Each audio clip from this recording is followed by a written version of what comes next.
Hello, hello, welcome back to Portugal for a very special episode where we're going to show you everything we did last year in about 45 minutes-ish.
Well, that was a little bit dramatic, but that is all the kinds of things we had to look forward to in this video.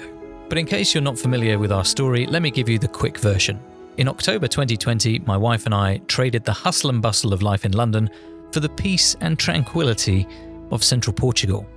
We bought this old farmhouse and just under an acre of land with big dreams of renovating and restoring it back to its former glory, where we could build our new life in the sun. We're just over 2 years into what is now looking like at least a 10-year project. It's definitely a lot bigger than we anticipated when we first viewed the place. And whilst we have some renovation experience, we're not professional builders or architects or anything like that.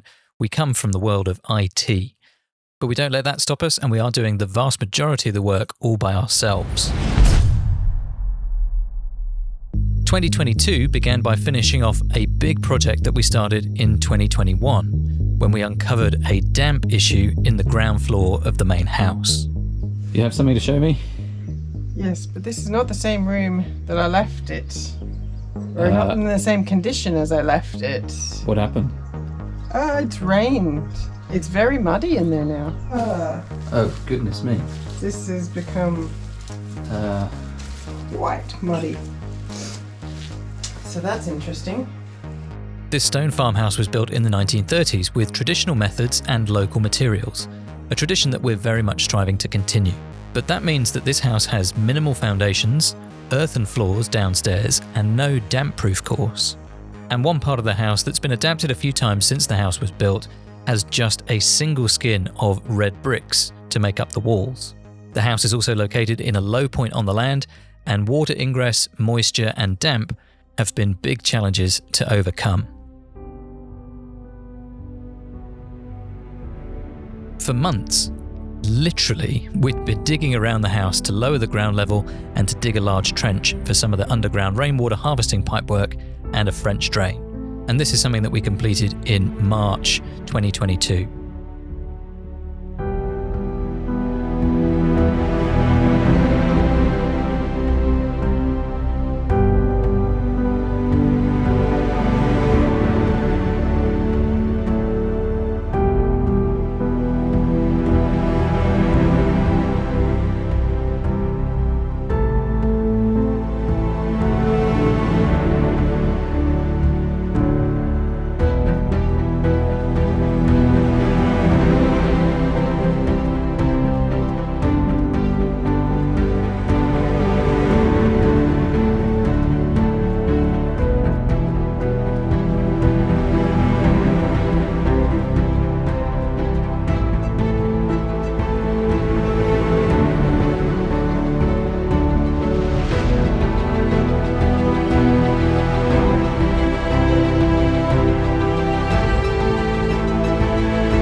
After moving 30 tons of concrete, gravel and earth, wrangling a load of underground pipe, several square meters of geotextile and washing 3 tons of river rocks by hand, it was time to install all the pipework and then fill it all back in again. But the big question is, did it work? Did installing guttering the previous year, installing all of this drainage and lowering the ground level actually solve our damp problem? And the slightly anticlimactic answer is, yeah, we did. So, it's done. It's fixed. What are you laughing at?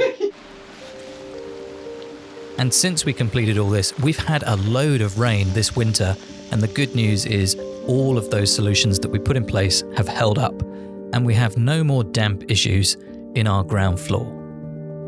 With the drainage project ticked off the list, the next step on the renovation roadmap was to pick up where we left off on the internal conversion of the ground floor. These rooms downstairs were never used for habitation, but they were used for winemaking, storage, and for animals. Our goal is to turn these currently dark and dingy rooms into a kitchen diner, a comfortable lounge, a laundry room, and an internal staircase to connect all 3 floors. But first we needed to replace the earthen floors with something solid, insulated, and made from natural materials, which is something we always try and do where possible. Our solution was to lay a limecrete floor, which has a series of layers of expanded clay balls and hydraulic lime. These layers add up to over 40 centimeters of material, which would run across the entire footprint of the building. And since we didn't want to lose that much head height, it was time to reach for the digging tools again.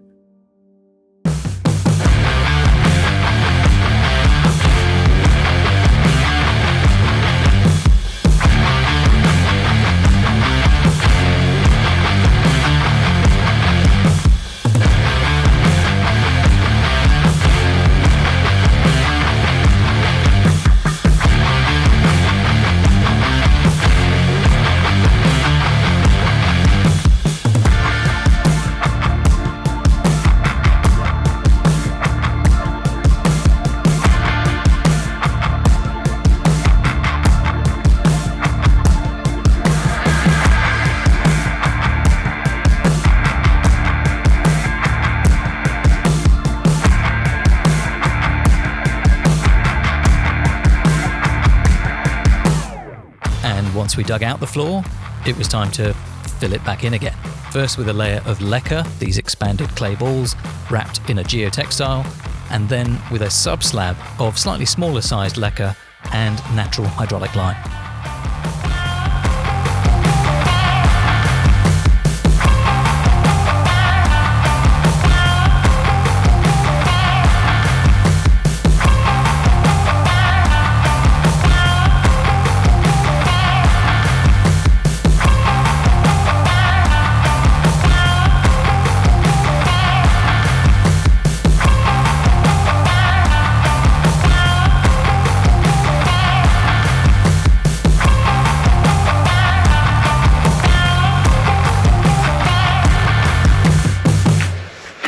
Look at that. It's nice to have a floor. Well, half of a floor. Okay, half of the floor. So, tell me, are you pleased? Yeah. I have so many things to say about the laying of a limecrete floor. Number one, it's very physical.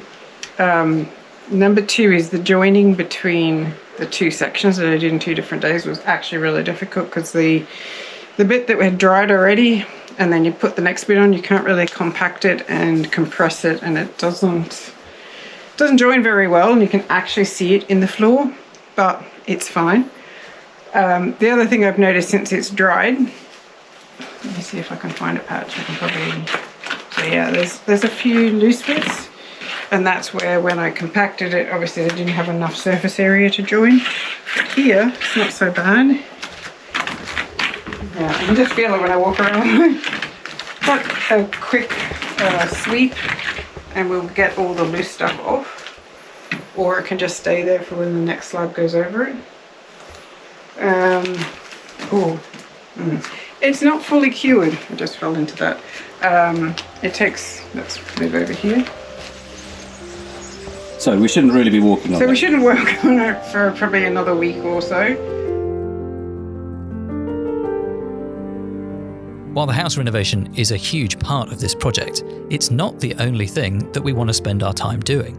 And something high on the list is spending time outside and enjoying this beautiful country. We're building our home here, and our goal is to make, do, and grow all sorts of things.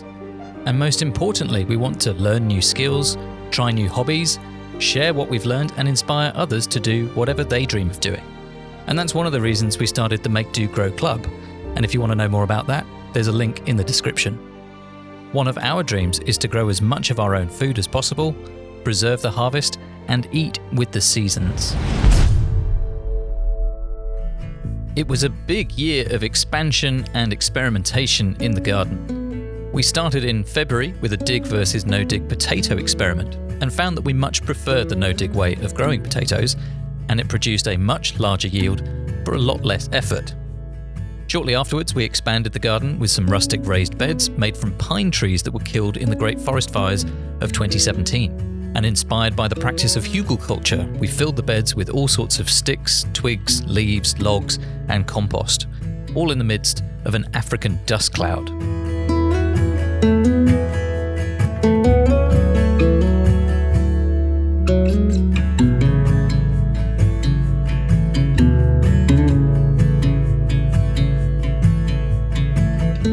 In the no-dig garden, we had success and plenty of failures growing year-round. We also expanded the no-dig area to add an asparagus patch and doubled the size of the garden by adding a new dig area for crops of corn, sweet potatoes, and beans. Unfortunately, this area was not as productive as we'd hoped, so definitely more work to be done here.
Incredibly hot, dry summer, but after installing some irrigation, both drip and overhead, we managed to keep on top of things.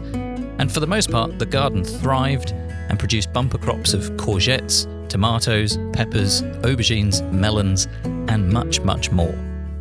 We grew a lot of food, much more than 2 people could eat fresh, but the plan was always to do that so that we could try our hand at canning and preserving food for the future.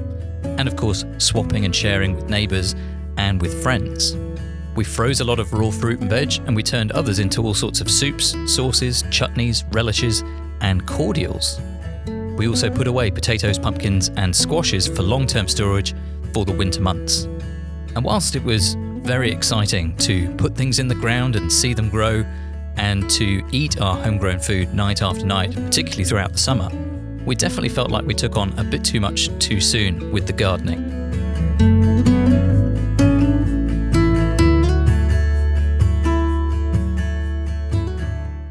But it was an experiment and we learnt a few things from it. And I think one of the most important lessons was this is too big of an area for us at this stage, whilst we're still doing a big house renovation and whilst we've got lots of other things on the land that we're trying to keep on top of. So next year we're going to be reducing the size of the garden and just focusing on the no-dig area that we've already put quite a lot of time and effort and materials into. And we're going to try and focus on getting better at growing the things that we've already been growing and the things that we want to grow more of. Yep. In addition to growing and preserving a lot of food, we also turned a large amount of fruit and vegetables into booze. This year we experimented with all sorts, from tangerine liqueur with some homemade aquadent which was gifted to us by our neighbours, to melon fizz with mixed success.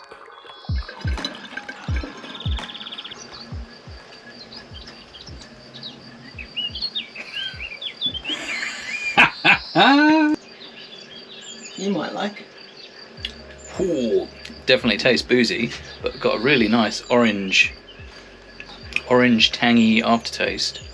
And then you can taste the aguardente behind the scenes. Bit more sugar though, and I think that would be quite pleasant.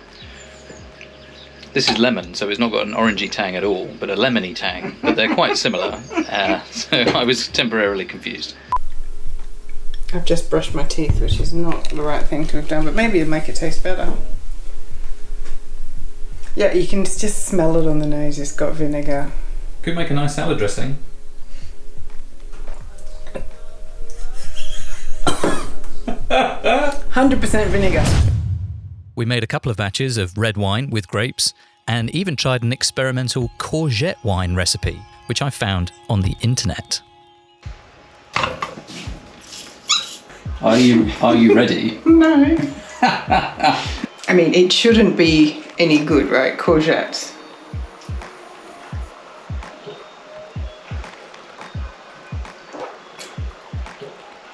So it's not vinegar. Good.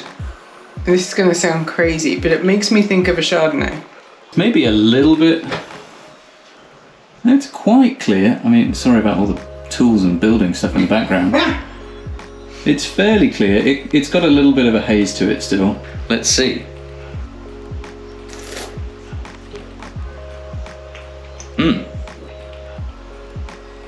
It's really good. Right? How funny. That tastes like a nice light, crisp white wine. Yeah. It's got quite a lot of acidity to it actually. More acidity than I was expecting. It's actually really good.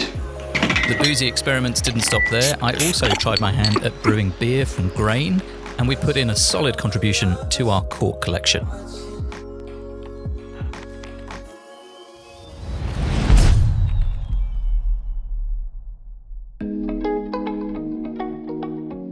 The veg garden is just one part of our property. We've also got grapevines, olive trees, and many varieties of fruit.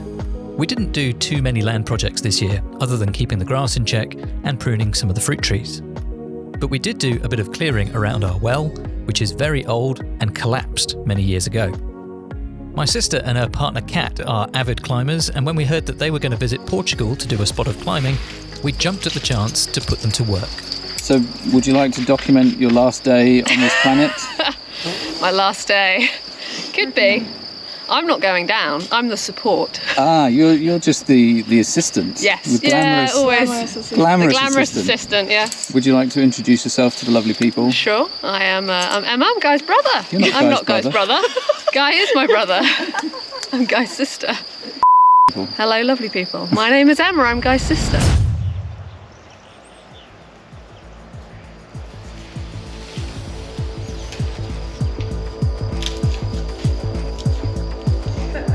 You might just be able to peel it off, yeah.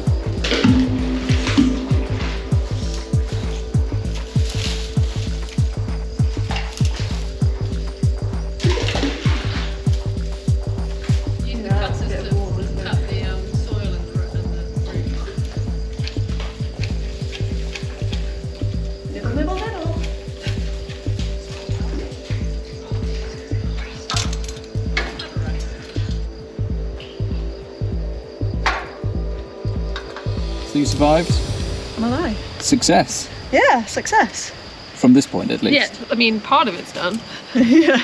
Now we just got to work out how to do That the rest part of looks it. The rest Great. of it, I think, is another story.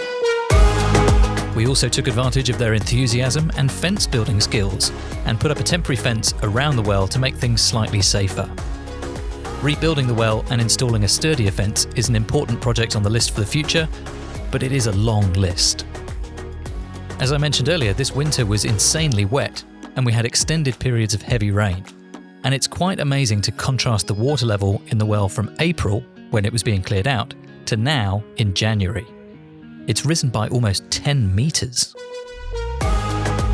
Another big change that happened on the land this year was the arrival of chickens. In between digging drainage trenches and laying limecrete floors, we wanted to make something, rather than just dig and haul material around. The chicken coop build was supposed to be a quick 1-week project, but it turned into something much more complicated. And of course, it had nothing to do with our perfectionism or the fact that we had to undo and redo things several times.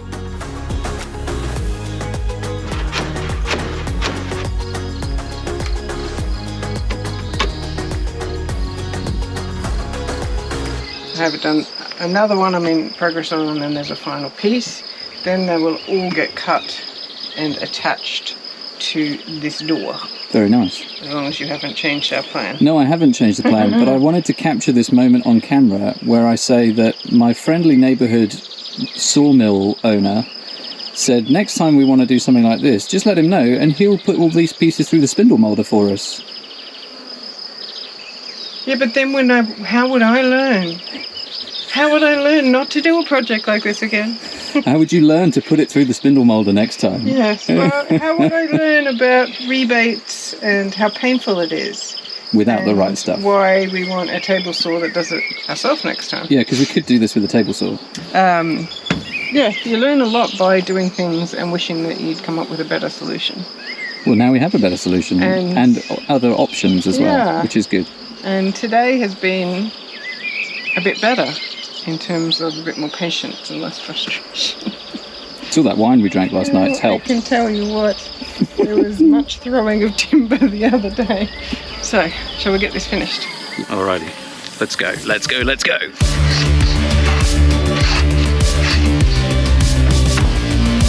It's not hard dog.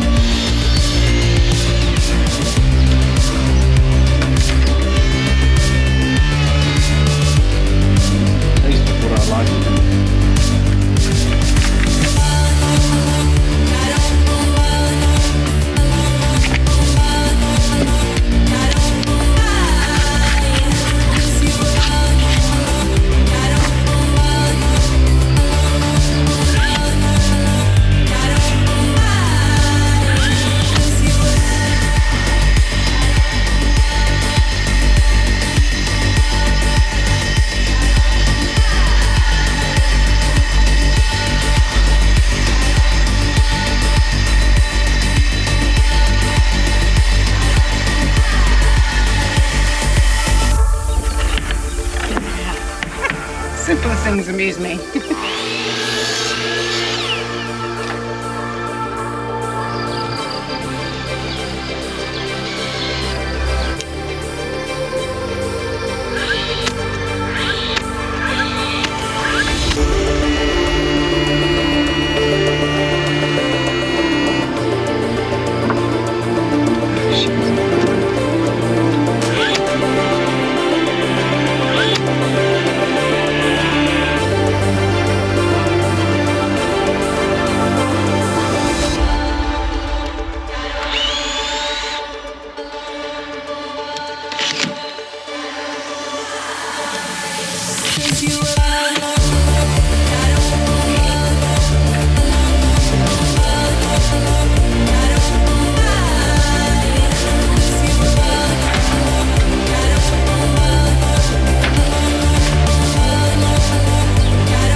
But eventually we finished the hen house, the chicken run, the chicken yard and everything else, and it was time to go and pick up our new flock from a friendly farmer friend.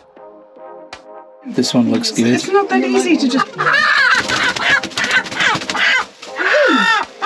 Shh. Hey, okay. It's not so bad, is it? We introduced the chickens to their new home and they absolutely loved it. And we spent many hours entertained by all their chickening ways. The final project we tackled on the land this year was transplanting some olive trees. Some friends of ours recently bought a new property and had some young olive trees on their land where they wanted to start a veg garden. We turned up on a rather wet and miserable day to dig up the trees from their garden and plant them into our olive grove. And of course, not everything went to plan. So now we just have to get the truck to start. Which it is currently not doing. So while we work that out, we'll see you soon.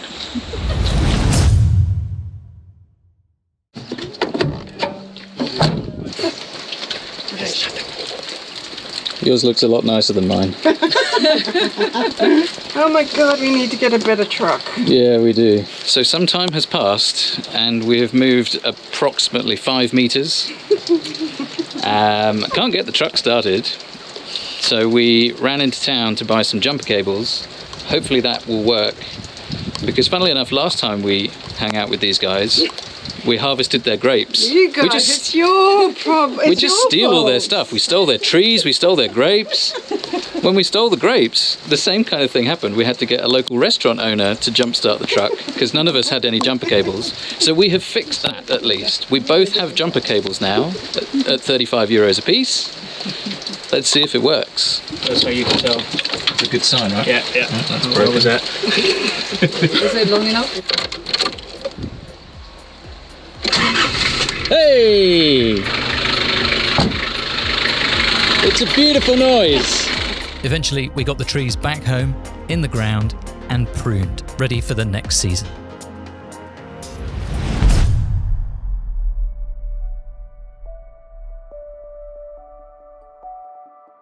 In between all the growing, harvesting, winemaking, well cleaning, and chickening, work continued on the house renovation. Before we could lay the last of the limecrete floors, we first had to install some plumbing, which would run within the subfloor. We ran a new water line into the laundry room and hot and cold feeds to the kitchen. In addition to harvesting rainwater from the roof of the house, we're also planning to harvest all the grey water from the kitchen, the bathrooms, and the laundry. This water will be filtered and stored in tanks for irrigation purposes. Water is a scarce resource here in Portugal during the hot summer months, so self-sufficiency in water from the well, rainwater and grey water are high on the priority list for the future. With this part of the plumbing installed, we cracked on laying a second limecrete floor in what will become our lounge. And whilst laying the floor went pretty smoothly, there was a bit of a problem. We had some problems with the plumbing and we needed to rip up a part of the limecrete floor so that we could swap out the pipe and specifically the join. So we did that and we connected everything up, and then we decided to test our wastewater and discovered 3 or 4 leaks with the system. So we decided to replace it all. Can you explain why there were leaks? Yeah. Other than the fact that we are, not professional plumbers. Well, that's obvious. Let me. So this is the pipe that we originally used, which we bought from a local provider. It's this type that has the recess for the seals, and it's really thin. Yeah, but it's not actually the thickness of the pipe that's an issue. It's these seals don't seal. So we had 3 or 4 places where this, or some of the fittings, particularly the Y fittings, they leaked. And we could, when we were inserting them, we didn't have to really try very hard to put the pipes together, and they came apart really easily. So we happened to be somewhere else for some other reason, and we went to a different plumbing store, and we picked up a couple of fittings because we were a couple of fittings short. And when we got them home, the difference in quality and thickness of that made us realize, so these are really good fittings and the ones we get locally are not. And then we decided, well, if we're going to go back to that shop to get some better fittings, why don't we get better pipe or see if they have better pipe? And the difference is quite staggering. So this is the pipe. Let's see if I can... Yeah, see if you can get a better shot of that. So the top one is the cheaper pipe. It's about 2 millimeters thick, I would say. The bottom one is more like 4 or 5. It's almost double the thickness. These ones are sturdy. We did a 160-kilometer round trip to go and get new pipe, all new fittings. We dug up the rest of the pipe that was under the limecrete floor so that we could swap that pipe out for a new pipe, put all new fittings, redid all the plumbing, retested it all, no leaks. But finally, all the pipework was in and we could finish laying the limecrete floor across the rest of the ground floor.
Now, it might look relaxing and straightforward when sped up like this, but let me tell you, it's a pretty exhausting process. That's about all there is to say, I think, but it's done. I have one thing to say. If you've ever wondered what it feels like to pound wet, sticky balls on your knees for about 7 hours, let me tell you, it's so exhausting. I am so tired. It was hot, sweaty, very mucky work. So if you can get out of pounding balls, I would highly recommend that you not do it. With the subfloor down, it was time to tackle the walls. Some of these 60 centimetre thick stone walls were previously coated in sand and cement render, which caused a lot of moisture to be trapped in the walls and made the rooms feel cold and damp. Stone walls like these need a vapour permeable render so that they can breathe and allow the moisture to pass in and out of the building on all sides. This is a very different style of construction to your classic new build or timber-framed house, and this building, in our context, is best suited to natural, breathable materials. Throughout the property, we'll be using lime mortar for pointing exposed walls and hemp lime plaster to add additional insulation and to conceal all of the electrics and plumbing. We've been working with lime for some time now, but had never used hemp before, and we weren't sure if it was going to work, so it was time for another experiment.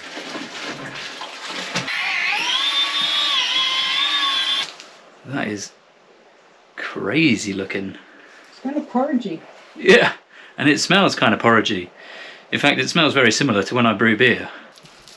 I quite like doing this with my hands. You can try it with a trowel. So this is the wetter mix, and I'm going to try it with a trowel, but I have literally never done this kind of troweling before, so we'll have to see if it works at all. Can you see this in the shot? Mm-hmm. Yeah.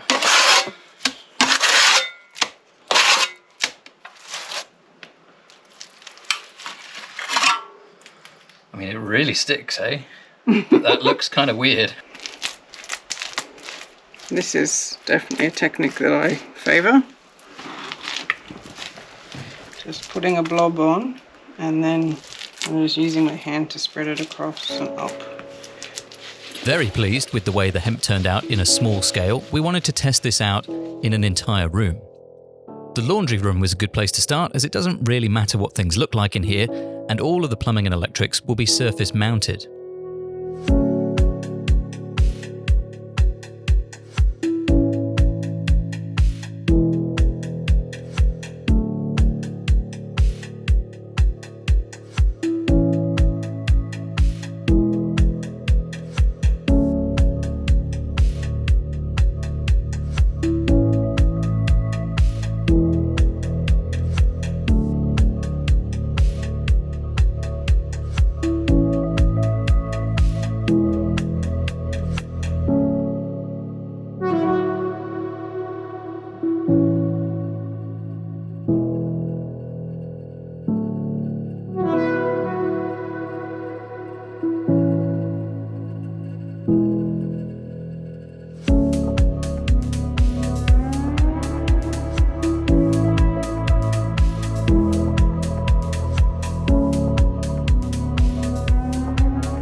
After a couple of days of mixing and applying the hemp lime plaster with our hands, we'd completely transformed this small room, and we were reinvigorated to crack on with the renovation works.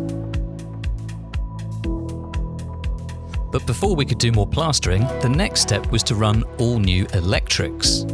These rooms downstairs had always been used for storage, and so they had no existing power except for a couple of ceiling lights. But this was no bad thing, because we needed to run a lot of new feeds for all the modern conveniences of a family home. Until this point, we'd done every piece of work on this project ourselves. But for something specialised like electrics, we wanted to bring in a professional, so we did it properly, safely, and to code. We worked alongside Mark the Spark for 3 days in 2 different rooms, learning some of the key aspects of the electrical code and some tricks of the trade. We just score it round very gently and bend it. Score it and bend it.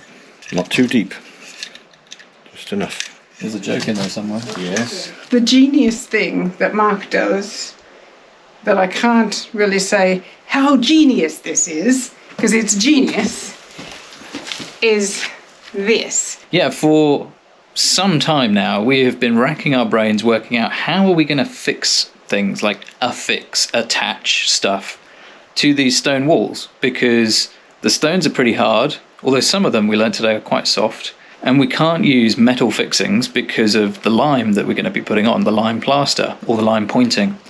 The lime corrodes the metal, and then it kind of potentially could rust and discolor, which would be bad.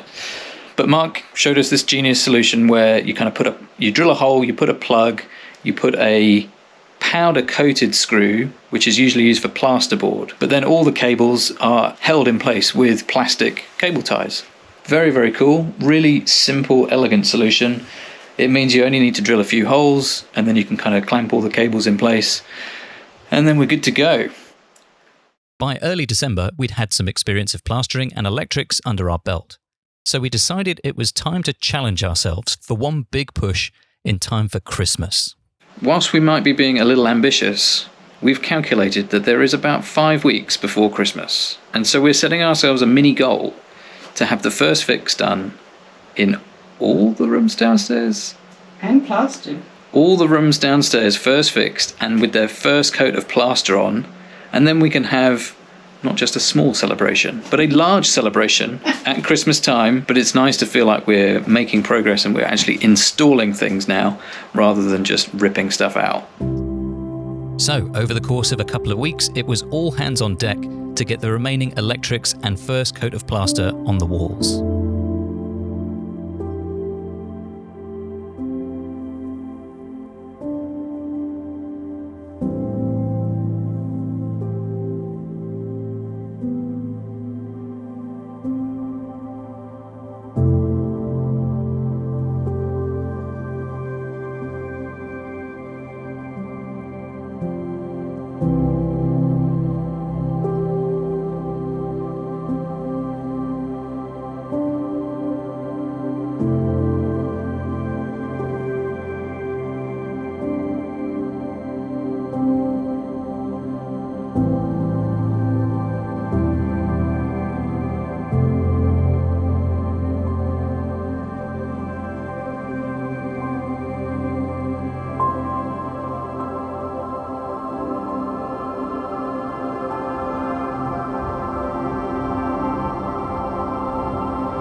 It's now January 2023, and that brings us to the end of another year of work, and to the beginning of the next one.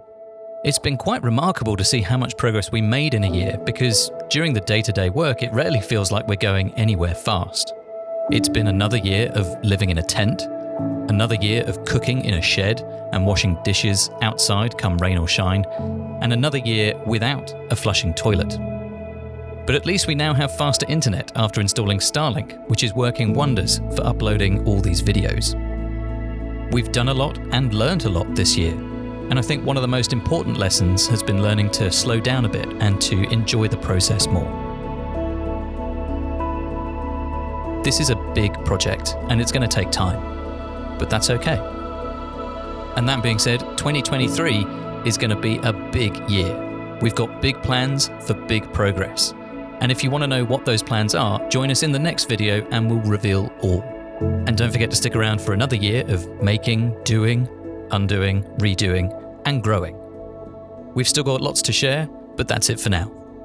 We'll see you in the next one.